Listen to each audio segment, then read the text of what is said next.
Amplifier, an undeniable climate emergency podcast.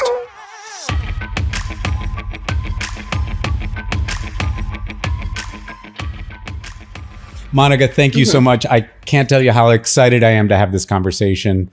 I think the range of work that you've done at different levels and different areas on different continents, on different areas of policy, there's so much that I want to learn from you, and I know we'll run out of time before I run out of the opportunity to gain more from that. But let's start, because before we started this, we were trying to find out, I was asking you what was a simple way to describe what you do, and there really isn't a simple way, and I think that was kind of interesting. You maybe talk a little bit about your work and all the different types of organizations and areas of interest. Maybe that's a good way to start, is just hear more about what it is you're doing and the kinds of organizational and political and different frameworks that it spans. Great, and thank you for having me. I love the art of conversation. I love people who have good conversations. So it's something I was looking forward to. And yes, I think sometimes introductions, sometimes these what is it called, the cards that people give at conferences can be very limiting, because people want one job, one person, one job, what country. And for many years, I cannot give just one answer, because that is only a part of me. So, for example, I could say, I am Monica Araya. I am a distinguished fellow at Climate Works, and I live in Norway. That is correct, but that is not my 100%, because I'm also active in Costa Rica. I co-created an NGO. I'm in the board. We have meetings. We chat almost every day. I spend part of the year in my country. I'm a tica. I speak Spanish. So my point is that it is normal on the one hand that people struggle when they introduce me, and at the same time, I am all for having different titles, different ways of introducing yourself. And to just give you an idea, I could be different people throughout a single day, right? I can do 3 hours in Spanish in my Costa Rican self, dealing with Costa Rican politics, pulling my hair out because we cannot clean up, our public transportation system. And then in the next 2 hours, I can be with a group that is worried about, the next climate conference in Abu Dhabi. And then I have to speak in English, and I have to wear my more global brain and put it to work. So I'm very comfortable doing that. I don't know if I could be 100% one person throughout the whole day. I feel you. Sometimes you have to switch within the hour, I'm guessing, because I found that as well. Yes. But there is something really interesting about the position that you're in, because clearly climate is the most inherently global kind of issue, and your work has spanned continents and spanned different kinds of organizations. And I think that really puts you in an interesting spot in terms of the perspective you bring to that it's not just one or the other, right? That you, when you're in Norway, you're also bringing this experience of being from Costa Rica, and which is in a very different place from the world stage. When you're working with large international corporations around like car electrification, it's going to be very different from, I think some of the grassroots on the ground work of, it feels like, building change from below. Maybe speak a little bit to that about because this is, well, let me take a step back. I'd love to maybe talk a little bit about how you ended up in the climate space. What was your background? What drew you to it, and how did you begin to find your place? So, how do you get to this place where you span continents and organizations? It's something that is important for me to talk about, not because I want to talk about myself. I made it important in case people who are young or people who are in the same movement want to hear it and it's helpful for them. So in that sense, I'm very happy to tell you about the story. And it started with tears, very, very clear tears, because I was in the forest and it was being destroyed. There was a time where Costa Rica was really destroying the forest, and an older environmentalist at the time, which I'm very grateful to him because he took me there and other people. I entered through the lens of the destruction of nature, and it should not surprise anybody. I come from a beautiful country full of nature, and I was very young. I must have been 19, 18 or 19. So combine that with being a teenager and trying to decide what I wanted to do in the world. So I can tell you how I ended up in climate, because biodiversity and nature is related, but to some degrees has also been part of a different space. That led me to a very clear realization very, very early on. I said, I'm a woman. I'm in a Latin context where the usual suspects are men on TV. They tend to be economists. So I better study economics because I want to be heard. And that put me on a very particular trajectory, because very early on, I had a very clear sense that I had to be very good with the language that I spoke. And I chose to speak the language of economics because back then, in the Latin America of the late 90s, you had to speak that language to be taken seriously. Whether that is correct or not, we can have a whole conversation. I could have said, I want to be an artist, but I'm not suggesting this is the only way. But at the time, that's what I wanted to do. And that put me for many years on a pathway where I forced myself, to wear a suit, eventually do a master, be try to enjoy economics, even though it was not a love. I never loved economics, and at the same time, it really allowed me to be unusual, because my friends who were in the more traditional environmentalist space, they were like, "Oh, economics, it doesn't work. Why do you wanna? It's hopeless to work for the Ministry of Trade." I decided to enter the Ministry of Trade, which in a developing country that wants to emerge, you can imagine that the Ministry of Trade always has resources.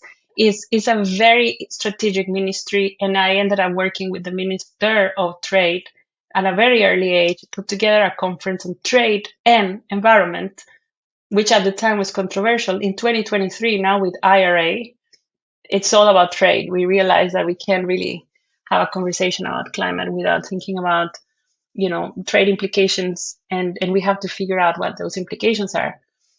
Back in the day, I was very comfortable being the green person in a place where nobody was as green.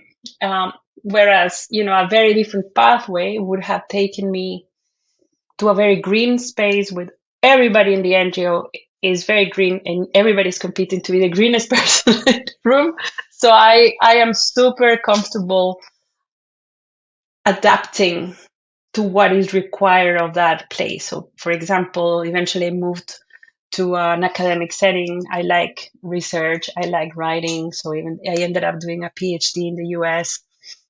Again, you have to become that person. You have for a few years, you write, you have a research question, you show you can do the research, you show that you can complete the task and you can become a PhD person, that label. And yet I did not become a professor, which is what was expected of a woman with a PhD.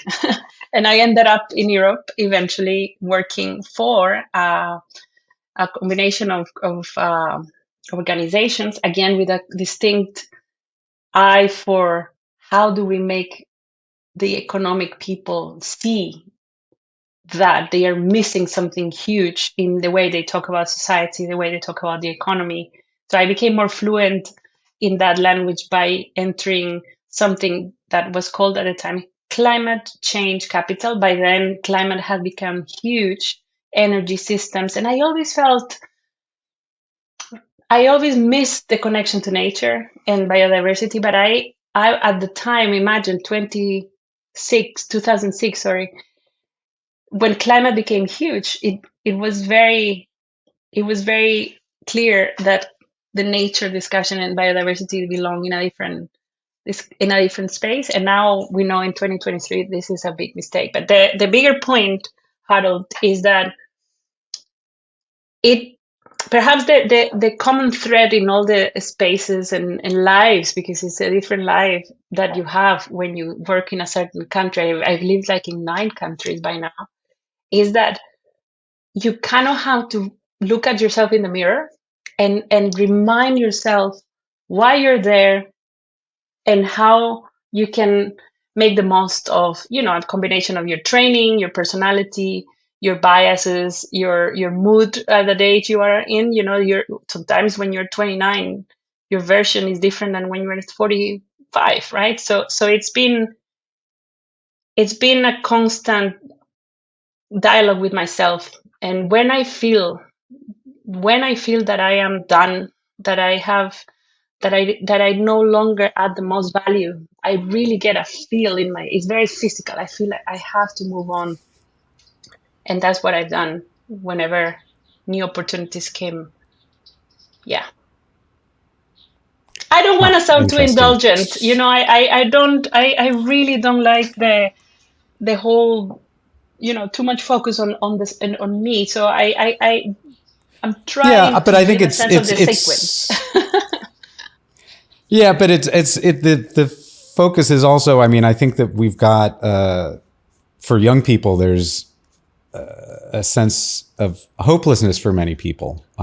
There's a sense of how do I engage, and to me, finding and creating those spaces where maybe they didn't exist before, where you're helping to pioneer it, or taking on roles that weren't expected from you, and building that space is really important because we need young people engaged.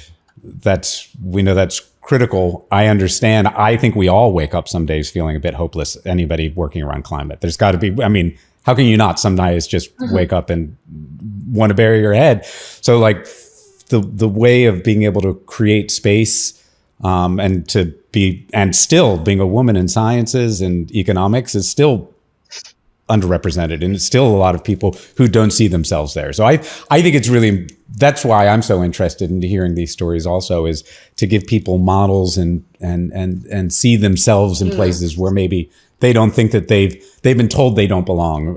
In the United States, that's going to be, young women are still highly discriminated against in science spaces, and people from folks with less money and less resources are locked out of policy spaces. And that's, so I think this idea of being able to fight for a way in and recognize that just because the table has told you you don't belong there, you have a right to go fight for that seat at that table. And that we need that. And if we don't change who's at that table, we're not going to solve any of this, right? So I think it's really inspiring, and it's not about ego or stroking. It's about saying we need to create pathways for millions of young people to find their place at these tables, I think. To find their place. Exactly. And I find that is, if we didn't have so much pressure because because of the crisis getting worse, and we have a window of opportunity, but it's narrowing. If we didn't have that pressure, I would almost, be more reassuring that things do change, right? I never had a single woman as an economics professor, not even one, in my master's and in my bachelor's degree.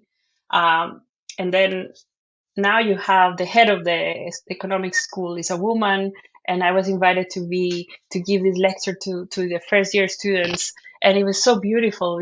So many women in the audience, and they came and said, I want to be the green economist, or whatever the word is, environmental economist, ecological economist at the bank, at the central bank. I want to work in the Ministry of Finance. I want to be a climate economist. And these young women who chose economics, they were asking for more classes. They were asking the professors to to engage more. And that's why I gave that inaugural lecture. And if you had told me that was going to be possible in my first year, when all my professors joked openly in class that the green one who's in the wrong, if she's in the wrong department, she should be in the biology department. That's what the professor said. So you see things, you see professors who became ministers of finance 20 years later say, I understand things now that you said 20 years ago. Can you imagine what it's like to hear that from an older person admitting that he did not see it?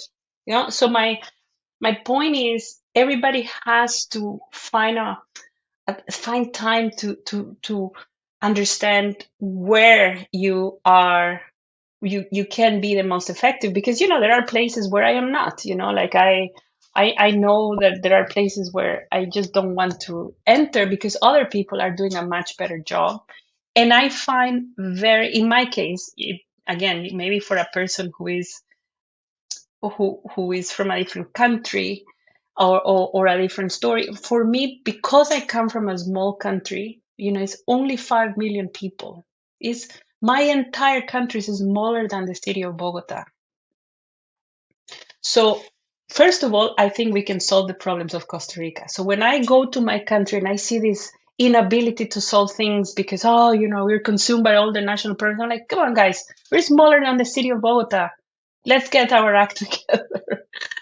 So it gives me perspective. But the point is that when you come from a small city or a small country, I think it does something to how you engage with the world, because I believe somehow you become punchier. You have to kind of always open the door because you cannot be invited all the time.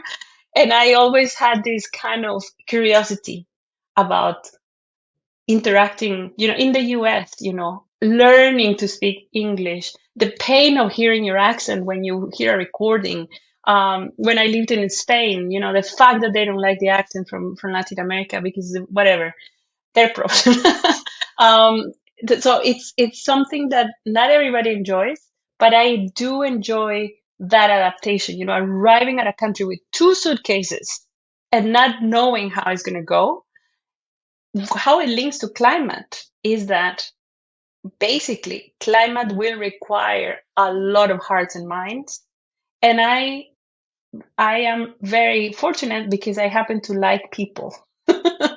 I know friends who don't like people, that have given up on humans, but I actually love art. So if people are listening, find ways of charging your batteries, because that is the key, in my opinion, to navigating a lot of the difficulty that is there up in the air, is there in the air because climate is difficult. So that combination of letting yourself face reality with climate, and at the same time charging your batteries with people, with cities, with languages, with art, in my opinion, is what allows you to navigate this and not collapse, because too many people are feeling the pain, and that is something we all need to help with. And when you engage in the work because we feel the urgency, which is real, we're running against a clock that's not in our favor. It's easy, I think, to maybe vacillate between sacrificing our bodies and then burning out. That's a cycle that I see for a lot of people in the movement, that it's urgent, it's an emergency, throw yourself all in, go too far, get burnout and kind of collapse and withdraw. And that's it's not good for the individual or the movement in the end. So that recharging, I think, is a really important thing. How do we stay engaged? I mean, frankly, for me, I'm a little odd, but this conversation is probably one of the best ways for me to recharge. Because like yesterday I was feeling a bit hopeless. It happens. Like I said, I was honestly, yesterday I was just like, the task is too great. What are we going to do? And then actually connecting and having conversations with people who are doing the work and are getting things done is, for me, one of the most recharging things one can do, is that connection, is finding other people. And when we share our hope, I think it's a non-zero game hope, right? When you Yeah. share your hope, it kind of grows. It's bigger than the sum of the parts of the people that come together, which I find. I think that's one of the reasons you like people. I think people obviously like working with you. Is I think you bring that energy into the conversation. That energy of, okay, so what are we going to get done? What are we going to get done? Speaking on that, I think it's interesting because you've been involved in a lot of very large scale kind of top down efforts on vehicle electrification, transportation electrification. I think listening to the background, you're also had experience coming into the movement from kind of more grassroots, ground up. I'd love to hear your thoughts about those. Both, There's kind of the two sides the two sides, yeah. where the emphasis are, yeah. So In terms of in terms of top down and bottom up. Sure. This is before I make a point about climate, I'll make a very personal point, because not everybody is comfortable with the international, the very local, the duality that sometimes is required to operate in two spaces like that. And I've had my moments where I'm like, why is it that I kind of need it to a degree to have these two different spaces, to have one foot in one and another one in the other. And I think that is because I come from divorced parents, and I, at a very young age, I developed a way of interacting with both. So I kind of had a very split heart from early on, and that to some degree explains why I kind of thrive in that duality. I always joke. I said I live in two continents. I speak two languages. I have two worlds. I only have one husband. Because it's true. I don't know if I could be 100% in one place working only globally or only locally. And the way it energizes me, and the way I try to energize people, is by having that distance. Because sometimes when you're too caught up into your own world and your own space, you can really lose perspective. And I think the way I see it is, life put me in a situation where I had to go to the negotiations. I never expected that I would end up going to that world, and somehow life, for a number of circumstances, I was thrown into that, literally, like, go, we need you to go. And I had to enter the world of negotiations, and I knew how to do the job. I enjoyed I enjoyed it most of the time, and I suffered deeply in very bad moments. I thought it was the worst experience I had because of what I saw with the negotiations. In the meantime, my country, Costa Rica, a country that is seen as a country with a green social contract, no army, had relatively good positions in the UN context, was about to sign a deal with China to do a big oil refinery. And I had to step up. I had to become not so much a whistleblower, but somehow that's the spirit of what happened. And life again put me in a situation where I had to disagree fundamentally with people that had put me in the UN, in the delegation. It was a very, very, very difficult time, and I became an activist, and oil became my not that it became a North Star in the sense of guiding me, but oil became the hook for me to think big oil, and what oil infrastructure does to politicians and to the minds. It basically showed me how oil kills imagination. It kills the imagination of politicians. It crushes their imagination. They could only see $1.5 billion for an oil refinery. And my argument was, if we are going to if we're going to spend 1.5 billion US dollars, don't you think we should invest them in clean transportation, clean transit?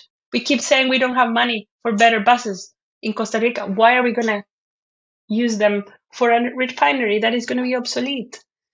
Anyway, fast forwarding, amazing things happened. Several of us managed to, speak up, and there was this outrage because I was asked to move out of the delegation.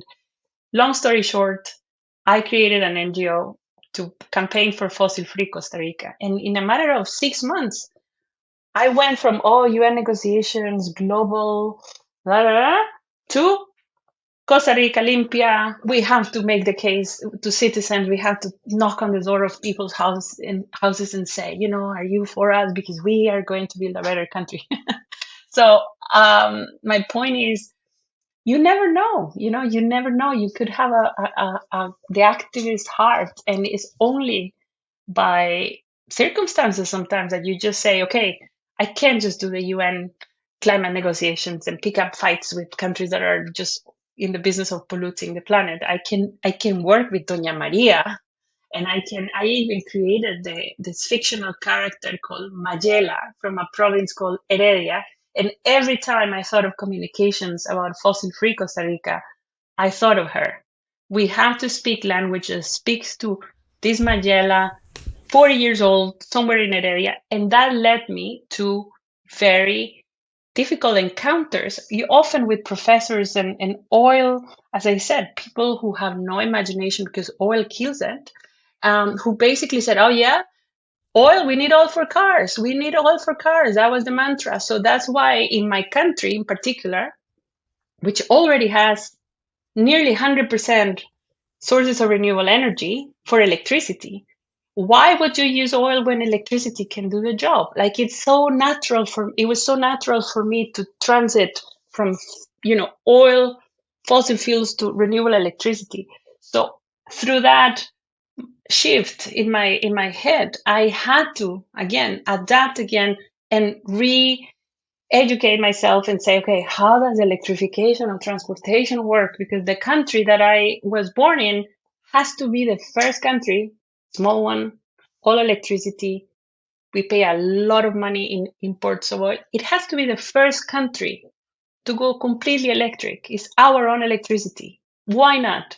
So that of course, once you enter electrification, then suddenly I entered that space of transport and electrified transportation and electric buses, electric trucks, electric taxis, electric cars, and somehow I get thrown the label of electric vehicles. And yet the bigger story is, how do we build a fossil-free society? How? What happened to the oil refinery? Thank you for asking. It wasn't built. It wasn't. Yay! Yeah, That's it is. remarkable. Yeah, it's remarkable. It is so remarkable because suddenly you realize that it is possible. It is possible to persuade certain people. And it was a mix of activism. It was a mix of a constitutional lawyer that found mistakes in how Costa Rica was framing the partnership or cooperation agreement with China. There were also Congress people who were absolutely against approving this deal in a very questionable way. And the best part is that now people who at the time were on the other side of the argument, over the years, they have accepted that that would have been a very dumb use of money for a country that needed to spend on other uses. So I actually believe, I don't know if I can prove this, but I believe that is one of the few developing countries that has managed to say no to China. So it's not insignificant for us, and it built a lot of momentum for Costa Rica Limpia, which is that NGO, and then eventually, just to finish in terms of politics, the somewhere between 2000, let me see if I get this right, 2014 and 2014, and then two more administrations of 4 years, a new party won the election in Costa Rica, a citizens party. I don't want to get too caught up into Costa Rican politics. The bigger point is that the idea of doing a fossil free plan to 2050 was done in 2019, and I was part of that team. So I can again and again and again the message to everybody who is thinking about pathways and ways of influence. Think about the fact that you can play different roles in the same story. Sometimes when I think of myself as the NGO activist and then as myself in the room with the people doing the policy plan, it's like a theater piece. You're on the stage, you're like, but wasn't that the actress that was playing the other role? Like you have to be that flexible. Yeah. But that's remarkable. It's, I mean, yeah, the story I want to hear another. I'm Yeah, sorry. it was remarkable.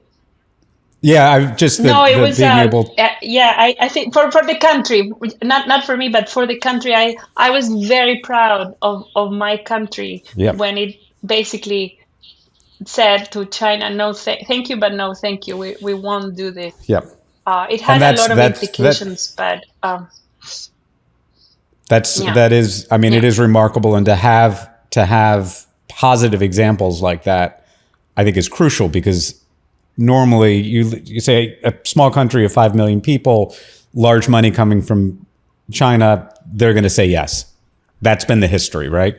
Or the United States, or yeah, whomever it yeah, is, from yeah, Chevron or Exxon or yeah, whomever it is. And I think being able to have yeah, that kind of example is huge. And it's not just, I mean, there's extractive economies, but it's also oil yeah, itself has this power to just roll over a country. I mean, like, one of the worst things, well, Norway's probably done the best out of this, but to be a mm-hmm, country dependent on fossil fuel extraction mm-hmm, means almost mm-hmm, certainly that your people are impoverished, that your democracy is broken, that oil has this way. I mean, it's oily, right? It just slides mm-hmm, in mm-hmm. and it takes over an economy, corrupts institutions, corrupts economies, corrupts political structures. And I think that being able to have examples of saying no to that is more Yeah, than just the yeah, individual victory. It's saying it's possible. It's possible for us to actually, for economies to stand up, for society, civil society to stand up. It's possible to say no and chart a different course. Not easy, but yeah. It's possible not is easy. enormous. Yeah, I also find that well, there were several lessons. One is that you do need a new party, or you need well, in the case of the US, obviously that is not possible. But in many places where you have coalitions, you do need, a greener version of the other parties. That's what we saw in Germany, with the Greens in the coalition. They do move to some degree, the ones who are in the middle. In the case of Costa Rica, the lesson that was painful for many of us to learn was that for 8 years we had this party, and the party was very good on climate. It got, the young president was on the cover of Time. It got awards. The decarbonization plan of Costa Rica was celebrated. So very good story from that climate perspective. And yet that progressive party was not able to make an economic case for the you know for the Costa Rican Electrification society. No, for everything. It's like, for everything. I think that is the new frontier. That's why, Mariana Mazzucato, I don't know if you've heard of her. The We do need that cognitive step. It's almost like some people come with you with the argument, yes, we need a better economy. It has to be fair, it has to be greener. And I think the what, to some degree, has been the case for what, yes, it has to be greener, protective of nature, all those things. I find that are not that difficult to argue in many places, with exceptions, obviously. The difficulty, especially in economies that are still finding their way, towards, stronger a stronger economic footprint and a stronger a stronger sense of I don't want to use the word growth because it's so loaded, but you know what I mean, like a economy like Costa Rica or Colombia that they want to get to a different place, to a better place. There is a missing cognitive step. People say, okay, but walk me through the new economy. Walk me through how we're going to keep people employed. Walk me through how we're going to have investments. Who is going to pay the bill for the hospital, for the social security? Who is going to build the infrastructure when climate change comes and destroys the airports and the ports? I find that is where many people who are very good on climate in terms of politics, in certain parties, where they lost the support from both the private sector and the people. So this party, unfortunately, ended up with 1% of the vote in the 22 election. And I have been reflecting a lot on what happened to them because, as I said, they were great on climate. And some people that were in that government are climate champions. They want to they wake up and they want to help the planet. They want to help the country. And yet the fact that they lost in such a big, horrific way, they lost their seats in parliament, means that we still have a lot of work to do when it comes to the pragmatic side of things, because people can be very good at forgetting good things. When they don't see the economy doing well, they will just betray and vote for the other I guy. mean, the opportunity, but it's a story we have to tell and get people to understand. The opportunity is that climate change and the broader ecological collapse attendant to it is meaning that old ways of doing things are being destroyed right now. It's not in the future. The old ways of doing things are already being uprooted, and some of that is physical with climate disaster. Some of that's economic, and that there's an opportunity there to build a more just, a more sustainable, that things will have to be rebuilt. I mean, on that literal basis, things are being flooded and burned and torn down. Things have to be rebuilt. Investments are required. Mm-hmm. And there's an opportunity there, I think, right, to build things in a way that actually elevates. And that term growth is loaded because there's growth in the sense of the need for returns and profits and ever expanding economy for no human particular need. But then there's the side that you're talking about, which is growth in living standards, growth in health, mm-hmm. growth in education, growth in lifespan, growth in meaning, that it's different than the kind of the mindless machine of economic growth. And if we ignore that people, and I think that's one of the ways that fossil fuel industry has gotten their way in, saying, well, if you take away the fossil fuels, you're taking away people's chance at a future, Yeah, how do we? Yeah, I find that my time in Norway has been very interesting because it's they speak less than a Costa Rican woman, and it's colder, is probably one of the wealthiest countries in the planet. They do have a very strong social contract, and they love nature. It doesn't mean they are a climate oriented society, but they love nature, and they have 5 weeks of holidays. So I do think that does something to the average level of happiness of the country. I mean, when you have when there is social security and you get in trouble and somebody pays that bill, and when you know that no matter what, regardless of the work you have 5 weeks of paid holidays, I do think that has some very good effects, because to some degree the stress here doesn't feel like the stress that you get in other places where there is much more anxiety. So that's point one. Point two is that definitely they have benefited from oil, and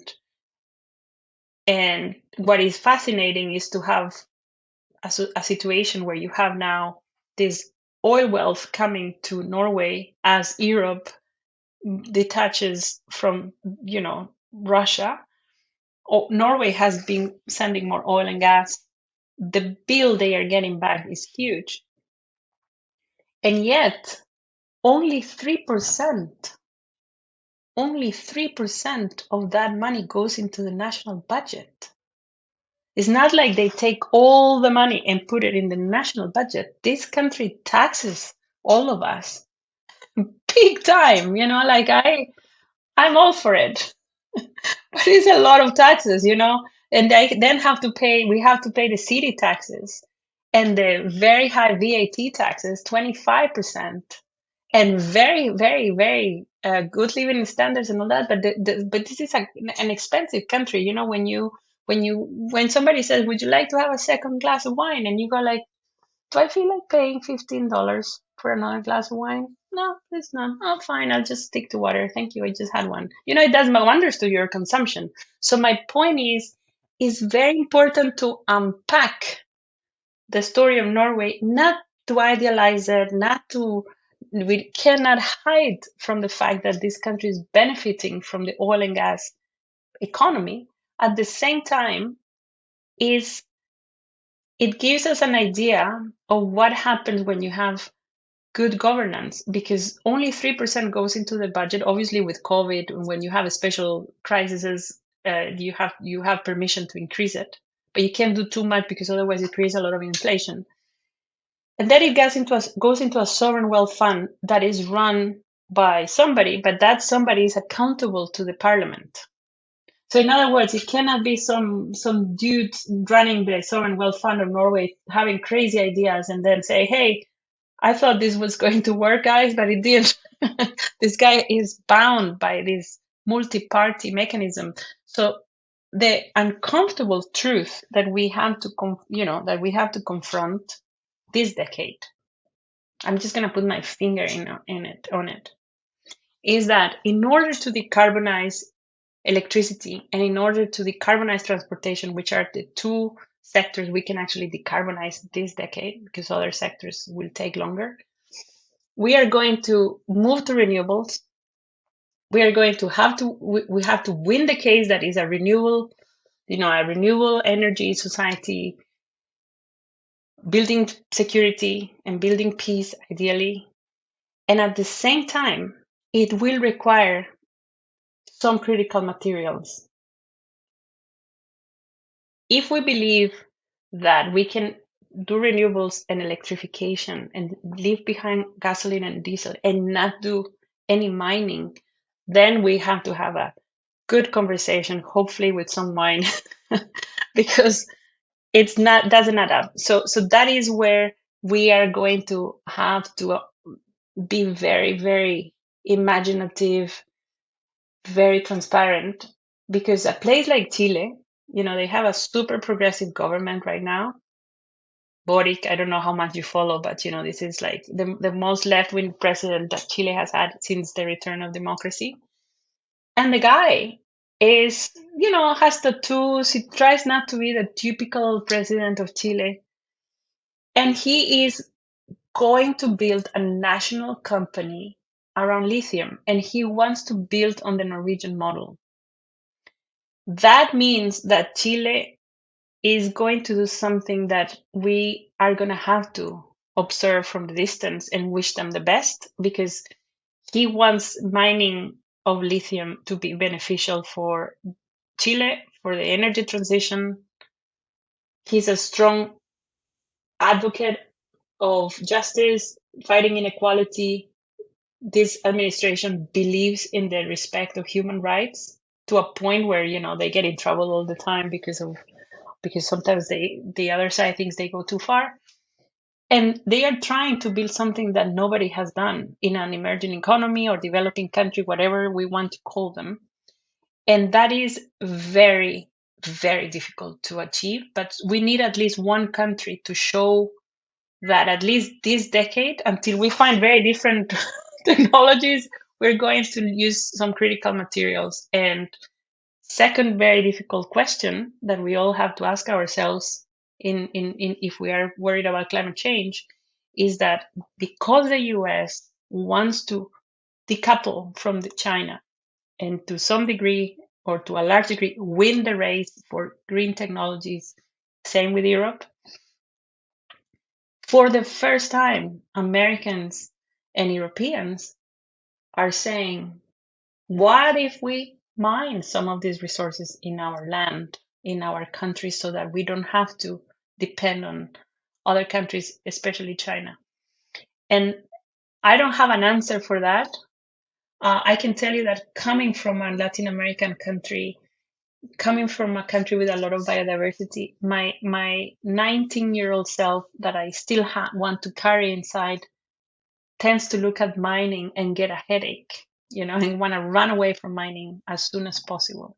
And I have spent a lot of time with myself reconciling that instinct with the rational side of me, which is, oh dear, we're going to have to sit down and tell ourselves, what is it that we can achieve by 2030 in terms of, say, batteries?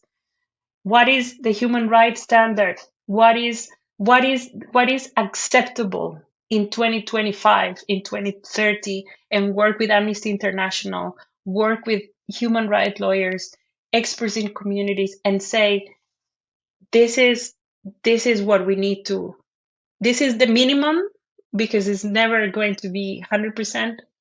And this is the expectation, and this is the timeline, and then put a lot of pressure on the industry, because people who come from mining, anti-mining backgrounds, and activists who have devoted their lives to fighting mining, some of them are telling us when we have meetings that they see this as the best opportunity they have had in years to actually put more pressure on these very powerful companies that are very much used to not benefiting the communities, with exceptions. I think in Chile, you start seeing some changes in some people who are Well, very that's a committed to the remarkable. idea of being,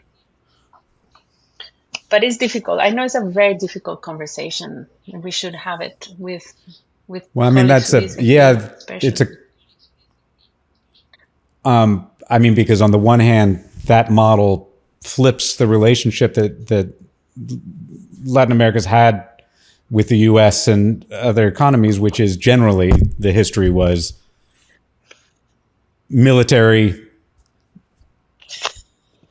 elements. It was Horrible. undermining democracy and corporate interests. Still, I mean, Chevron in Ecuador, the kind of just the nightmare fuel of what the oil industry is still doing right now across the region. The undermining of democratic institutions, just the dozens of times that the U.S. actually sent troops, and the many more times that money and resources were used to take away sovereignty, local sovereignty. So the idea of building a model where, like Norway, those critical materials like lithium for a clean energy future can actually be controlled and benefit the local society is obviously it's a sea change. It's a enormous impact. At the same time, obviously within Chile, there's going to be, and anywhere, there's then going to be questions about, well, whose land is being mined? What about the local communities? What happens to them? Do they benefit? Are they displaced? Are they brought into working conditions that are substandard? Because that's very much the history of mining as well. And I think in the United States, I mean, our whole land is stolen, right? And that theft continues, where we continue to the treaties that were made with the different native peoples of the United States continue to be disregarded. Extraction Absolutely. continues to happen on native land. And I think here, so that model is, okay, if there's these materials that are needed, how are those peoples whose land it's on also empowered? So Exactly. it's going to take, and this is one of those cases, I think, when we talk about the top down and the bottom up, like building international regime of how do we deal with rare earth minerals and electrification of the global energy systems, clearly requires top down elements, right? That's going to require international treaties. It's going to require international human rights standards, as you said. It's going to require the UN. It's going to require all and law. Yeah. But it's also going to require activism from below to keep everyone accountable on that front. Exactly. Right. And I think I've kind of, we can't make the scale of changes we're talking about without bringing in international and national political economic structures. Right. It's just too big. It's huge. Also, But if we don't have that pressure from below, then it won't be accountable. Right. Totally. And I find that that's a very good way of putting it, because if you think about it like if you had a place where you push buttons, or levers of change, and you say, okay, you have to have the ability to say, somebody has to pick up the fight of saying to the car industry, up, after 2035, you're not going to produce and sell internal combustion engines, period. Of course, that has a lot of conversation about the workers and just transition, and that is there. Then you have to win that battle. Europe already said 2035. California, New York, other places like Chile already said end of ICE meaning internal combustion engine, by a certain date. Others are picking up the fight in California, especially for rules for tracking. When do we stop building these things, these creatures, right? Buses, all that. So that is people who understand industrial politics, industrial economics, and have the resources to do these campaigns. To some degree, Drive Electric is empowering a lot of that activism. At the same time, you have to have people who are very good with finance, because it's always, you can't just do the policy or the politics. You have to say, okay, this is how we're going to pay for the transition. In the case of the US, shockingly, because this is a shock in the system, the Biden administration said the way we're going to finance these guys is by transferring taxpayers' money, our own taxpayers' money, and we're going to turn that into tax credits for the industry. Welcome everybody, come to the US, invest here, build the stuff here, and you'll get a handsome credit. And we're going to give credits to consumers in the US if they buy American technology. A long conversation to be had about the American first, which was a shock to Europeans, but that's a different topic. The bigger point is Greta Thunberg, an activist that is worried about, workers' rights, indigenous rights. That is part of the levers of change we need. We need the mayor of a city in Colombia, in Medellin, to say, I don't want gas and gasoline and diesel cars in Medellin. He's saying it. The governor of Sao Paulo, even despite Bolsonaro and all that, he said, no more diesel buses in Sao Paulo. Period. It's the end of diesel in this city and this state. So again, then what do you do with the buses and the trucks? And then my dear fellows from the sustainable mobility movement say, well, we'll walk, we'll bike, we'll take the bus. We don't need to buy cars. Fine. Beautiful. Don't ever buy one. Still, trucks, buses, vans, fleets from municipalities. Even if you don't ever own a car, we still need to figure out the rest of the road transportation system, and we'll electrify. So the batteries, whether we like it or not, we are going to have to, as we say in Spanish from Costa Rica, cranearla. We are going to have to figure out how to make sure those batteries are going to be acceptable. And I find that there is no other way for the US and for Europe to start looking at partnerships with this country. It cannot be the old model of just give me the lithium. It cannot, we can't, this is not going to work. And it's not going to be accepted in South Africa or in Chile or in Indonesia. The question is the NGOs, and here is the point, it won't be enough to say that doesn't work for us or doesn't work for the communities. We are going to have to say it doesn't work. That's for sure. It won't work. Status quo, it won't work for the communities. What works? And that is the next frontier. What works for a community in Chile? What works? Boric, please tell us. How are you going to make sure they benefit? And that, again, that's the next step that we're going to have to give to those people who are working on the ground, because as you beautifully said, we're going to need this dynamic of top down won't be enough, and then we have to bring the pressure here, and that is the magic is going to happen in the middle, because somebody here will have to say, this is the way for 2035, for 2030, for 2025, going backwards, or until we understand what we have to be doing in 2023. And I'm all for it. I know it's difficult, but I am very energized by the fact that increasingly some of these people, they say things on Twitter, they have fights, but I find that once you put the people in the same room and we come together more as humans who want to solve this and help, we have a very clear idea of wanting to support something that is different. I find that there'll be some breakthrough, hopefully in Latin America.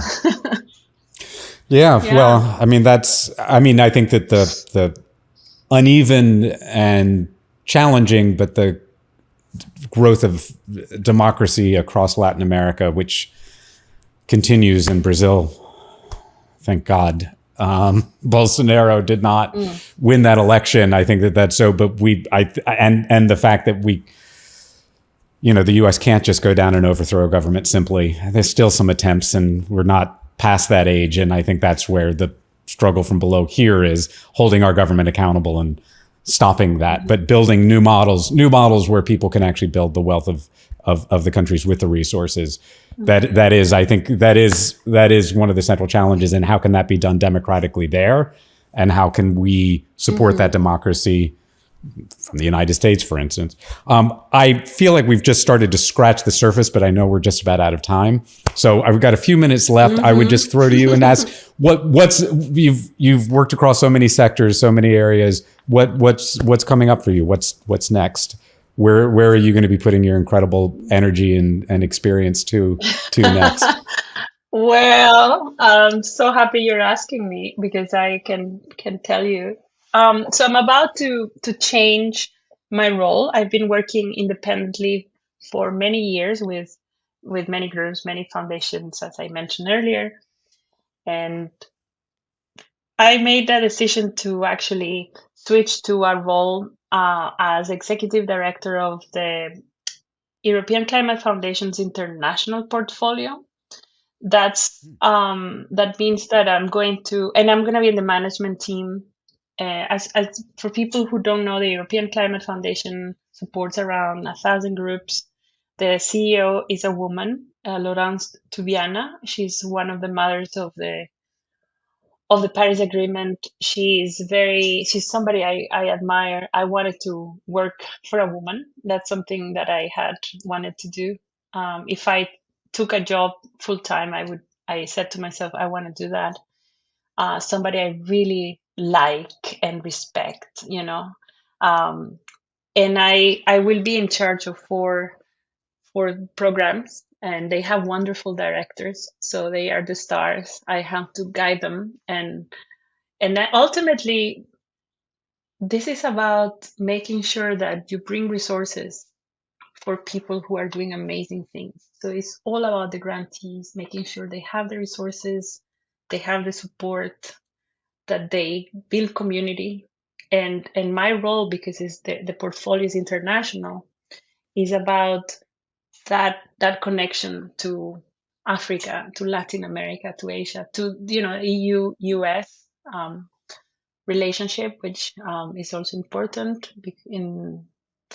So I'm very excited, because it's a role that is different from what I've done. It's still related to foundations, but it's more executive, and it's about making sure that all these amazing teams that are in the portfolio So are spot these the best opportunities. Are they these a lot of these are is it mainly NGOs or different kinds of organizations? Yeah, it's a mix. So the portfolio includes trade and climate, which is a very important topic right now, because there are tensions around around how you go about creating a green industrial strategy. Every country now is saying my company's first, which is it's understandable from a domestic perspective, but it has implications for trade.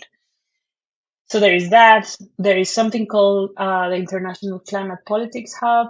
There is also something called the 2050 Decarbonization Pathways, which is about creating fossil-free plans or net zero plans that are credible, because there are a lot of plans that are not net zero, that are not credible at all. And then the other one is about diplomacy in the sense of EU dialogues with, say, Africa, with Latin America. And I want to bring, first I have to do the things I have to do with the existing portfolio. One additional element that I want to bring in is the whole thing around critical materials and what it means for the engagement of, say, Europe, could be also the US, and these countries that are rich in these materials, and again, how to create a much better deal for the other side that is beneficial for Europe, and then, like, break away from the traditional model. Well, this is, So I know I'm you have to go. I could keep diving in. I feel like another few hours just finding out about what you're going to do. I hope we get a chance. To talk further. And I'd love to hear how that's going. It feels like a remarkable place for everything you're bringing to, have some of the resources to help implement some of these more just means of transition. We know where we need to go, and to be able to bring those resources in that sense of equity together is really crucial. So thank you so much. It was delightful to talk to you. You're very welcome. I really am looking forward to talking to you further, because I just feel like I've scooped a little bit of a surface on a bunch of different topics. So until the next time, thank you so much for joining us. Until the next time, and thank you so much for having me. Thank you. Bye. Amplifier, an undeniable climate emergency podcast.